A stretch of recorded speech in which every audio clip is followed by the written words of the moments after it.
You know, I just returned from Scarefest here in Lexington, getting to see some of the scariest monsters around Halloween, but nothing can quite be as scary as what American Express has done to the Hilton Aspire and the Hilton Surpass card. There's a new elevated offer from Citi, and I've got a story today regarding a cab ride in another country and how police had to get involved.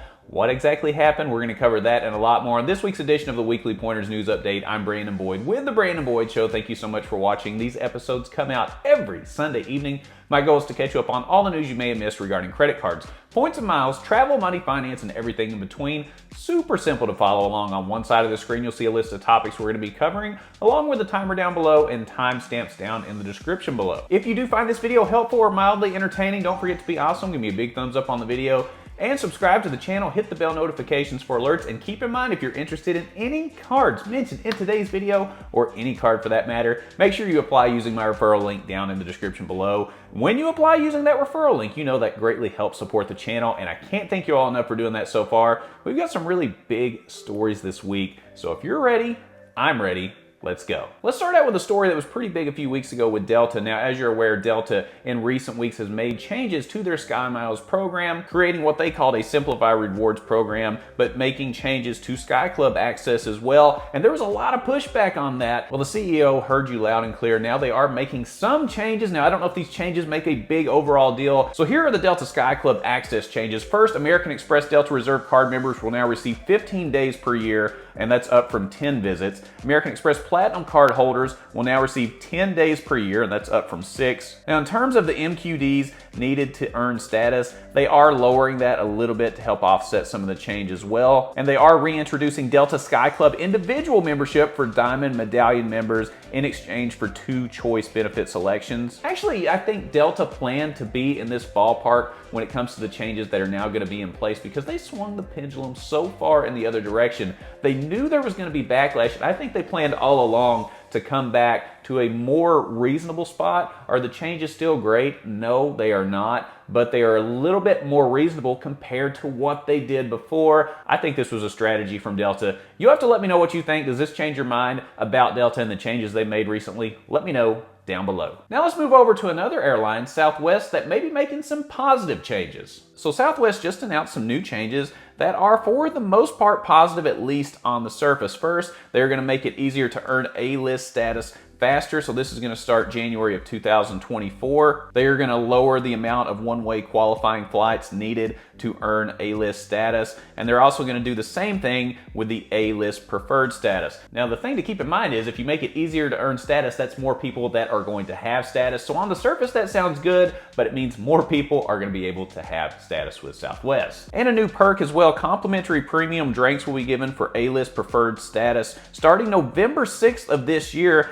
and A-list preferred members can receive up to 2 complimentary premium drinks per flight added directly to their mobile boarding pass. And they've also added an option to redeem with cash plus points. Now this starts in spring of 2024, and Rapid Rewards members will have the option to pay for their flight with a combination of cash and points, starting with as little as 1,000 points. So that is a little bit of a change. So on the surface, this sounds pretty good, but as more people get status, does status really mean as much? We've seen that with club access, lounge access, and airports where everybody gets access. Is it really that exclusive of a club anymore? Not really. We'll see what happens with this with Southwest, but this was a good bit of information to see as opposed to what has come from Delta lately. I'm happy to see it. Let's see where this goes in the future. I'll tell you what, American Express has been on a roll lately, making some huge changes to their card lineup, and none of them have been for the positive. Over the last few weeks, we've seen a lot of change with cards. Overall, just not a great experience. And now that not great experience is going to be expanding over to the Hilton Aspire and the Hilton Surpass card, I am not a fan. And the annual fee on the Hilton Aspire card is increasing from $450 to $550. However, they are offering a sign-up bonus of 180,000 points after $6,000 spent in the first 6 months. First, the card is going to be dropping some benefits. It is going to be losing Priority Pass lounge access on February 1st, 2024. It is losing the $250 airline credit, and there is no longer a $250 resort credit. However, there are some benefits that are going to be added that are going to offset this a little bit. So there is a $200 semi-annual Hilton resort credit, and that does add up to $400 a year. So instead of the $250 one-time resort credit, you're going to get $200 twice a year, so that's $400 total. Now that's a positive change.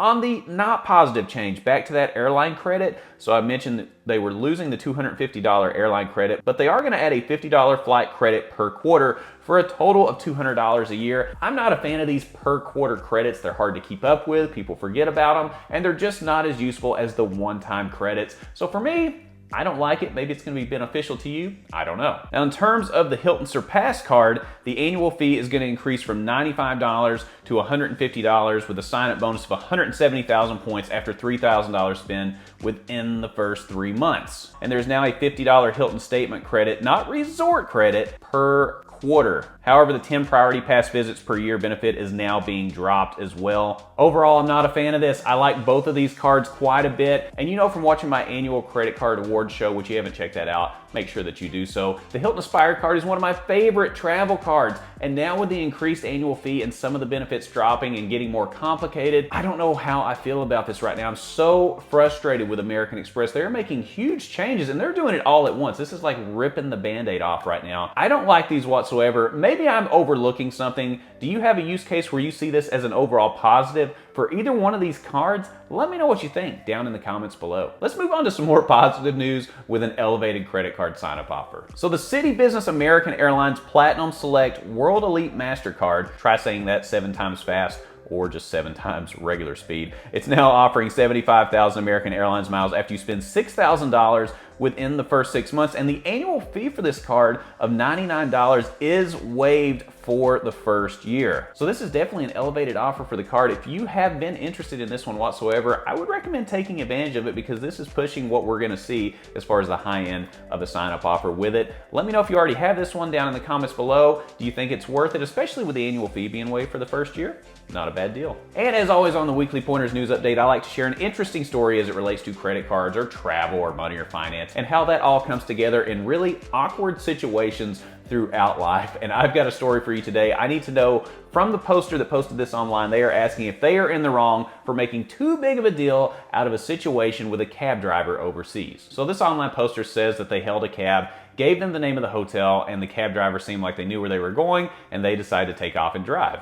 No big deal. Well, as they go along, the woman gets dropped off at a place that is not even close to where her hotel is at. Instead, the cab driver tries to drop her off on the corner of a street at this park, and he said, "This is where you wanted to go." To which she says, "No, absolutely not. I said I wanted to go to this hotel because it's next to this transit station." To which the cab driver said, "That's not what you said." Now, there is a language barrier there. There's a lot of communication issues in trying to understand each other, and the name of the park is actually very closely associated to the name of the hotel. So there was a little bit of confusion there, but the cab driver did agree to take her to her final destination. But the woman did say, "Hey, what about that fare where you took me to the wrong place? I don't want to pay for that. It's not my fault. I told you where I wanted to go." The cab driver disagreed, and he actually turned off the fare at the front of his car, and she thought, okay, well, he's just going to forget about that. We'll move on. Well, they finally arrive at the hotel, and the total fare comes back up, and he actually did not X out that original fare for taking her to the wrong place, and her total fare for the cab ride was about $20 US. To which she said this was only supposed to cost me like $8 to $10 if you had taken me to the correct location. Well, the two of them begin to argue, and it gets to the point to where the cab driver says, "You know what? I'm going to call the local police." And yes, he did call the police. They both stormed into the hotel, talked to the hotel manager. The hotel manager was trying to sort it out as well, just to play peacekeeper because they were right in front of his building. The police do end up showing up, and they try to play mediator as well and get them to agree on coming together on figuring the situation out. And the woman actually did agree to meet the man halfway and say, "Hey, you know what? You went $10 over on the fare because you took me to the wrong place. I'm willing to split that with you and pay you $5, so we'll make a total of $15, but that's it." The man didn't want to have any part of it. He was not happy with it. Eventually, he did accept that deal, but now the woman is asking if she blew things out of proportion by having the police called on her for not paying the extra $10. Is the amount of money in this important? Is it important to prove a point to the cab driver to say, "You took me to the wrong spot and I'm not paying that"? Should she have just sucked it up and paid an extra $5 or $10 just to have the whole situation gone? Now, she is in a foreign country. You never know how things are going to be handled when you travel outside of your own borders. I think this was risky,